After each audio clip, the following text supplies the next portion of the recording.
A young mother left work, planning to pick up her son and go shopping with him. But she never made it home, and after 5 hours her car was found abandoned near another town.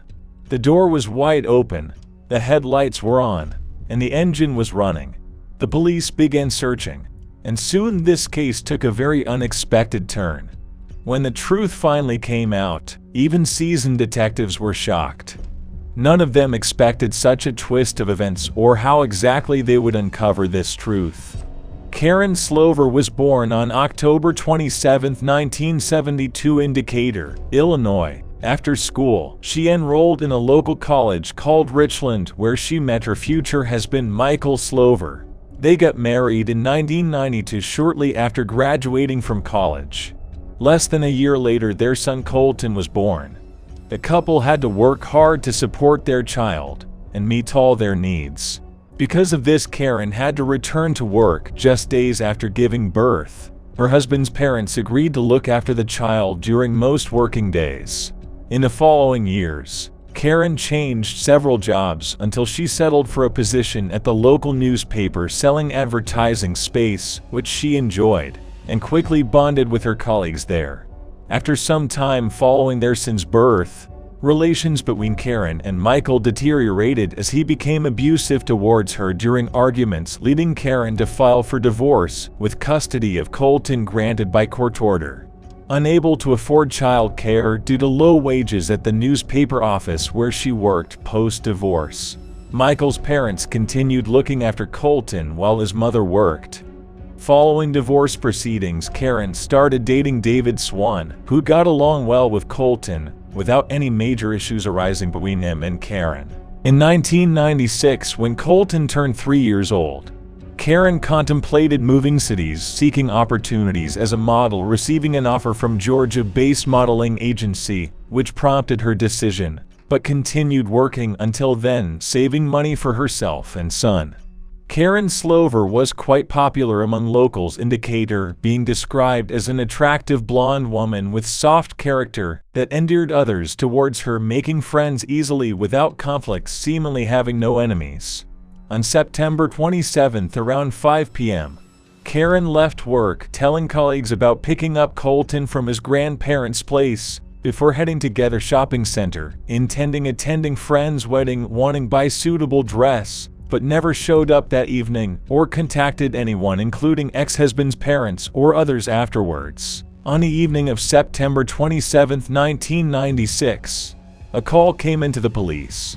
Concerned Michael and Jeanette Slover reported the disappearance of their former daughter-in-law. Karen did not show up at the appointed time to pick up her son.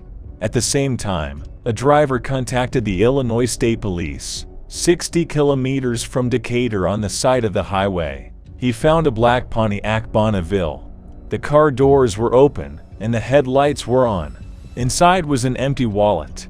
Cement traces could be seen everywhere. The owner of the car turned out to be Karen Slover's boyfriend, David Swan. He had not noticed his girlfriend's disappearance, as she had warned him that she would not return home before 10 p.m. It seemed strange to everyone that Karen, contrary to her plans, did not go for her son but left town instead. Since Karen could not leave for Georgia without Colton, car theft became the initial theory of crime. However, 2 days later, it had to be reclassified. A local fisherman discovered a cement-weighted black bag with a woman's body in Lake Shelbyville. The bag tore open and revealed the horrifying find floating to surface level. Fingerprints and DNA evidence from criminals were not found. However, there was one significant clue for law enforcement: dog hair on tape used to wrap around a bag. As is often in cases involving women's deaths, closest men related to victim become prime suspects first.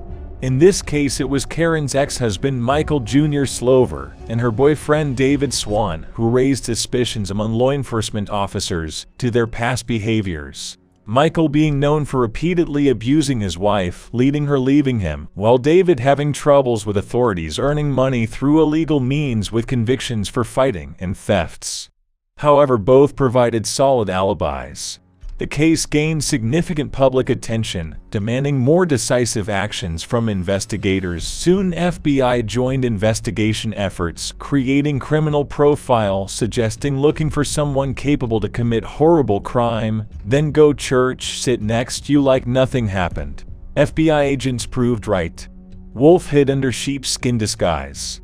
Interviews with victims' friends helped shed light on different perspectives regarding relations between Karen's relatives, revealing strained relationship between mother-in-law Jeanette, who disliked Karen, yet obsessed over grandson, sometimes even snatching him away from his mother, believing she has more rights, spending time with boy, claiming someday he will belong only her.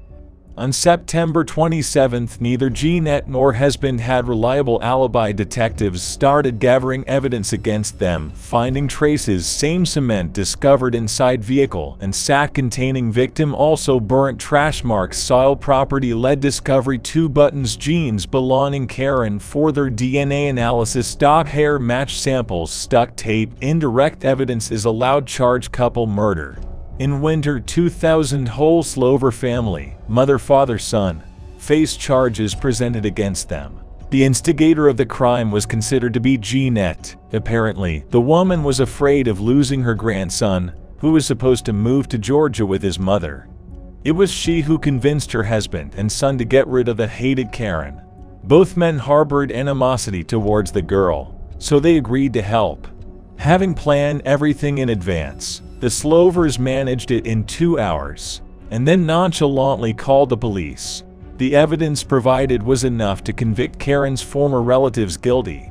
Jeanette was sentenced to 60 years in prison, Michael S.R. and Michael Jr., 65 years each. Currently all 3 are in prison. The earliest possible date for their conditional early release is 2032. However, both Slover seniors may not live that long, as they are over 70 years old now, and both have health problems. In 2003, they tried to appeal their sentence, but the court rejected their request. To this day, they insist on their innocence and try to challenge the verdict. But all these attempts lead nowhere. It seemed like a final point had been put in this story, except for Karen's son, who still had some trials ahead of him. He was adopted by Michael's sister Mary, despite Karen's parents also fighting for custody rights. When Mary's relatives were accused of murder, arose a logical question whether she knew about what her family members did. If she consciously remained watching over Colton while her mother and father disposed of body, made her an accomplice. However, proving such thing practically impossible. But Karen's parents still turned to court demanding stripping Mary of parental rights, transferring boy back them. A year later, in 2003, judge ruled favoring them, leaving Colton living with maternal grandparents. During this process, it came out that Mary hated Karen, even expressing death wishes several times among acquaintances, besides trying hard make boy forget about his biological mother, as established by court.